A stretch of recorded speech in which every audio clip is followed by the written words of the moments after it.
குருவருள் இல்லாமல் திருவருள் வருமா?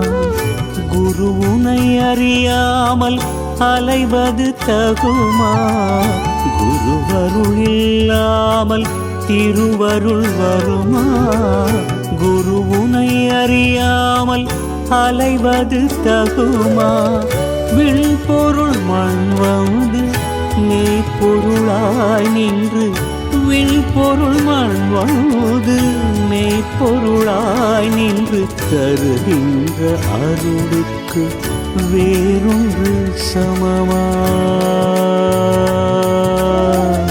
வேறொன்று சமமா?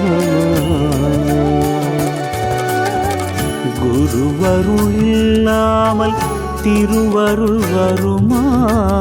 குரு உனை அறியாமல் அலைவது தகுமா?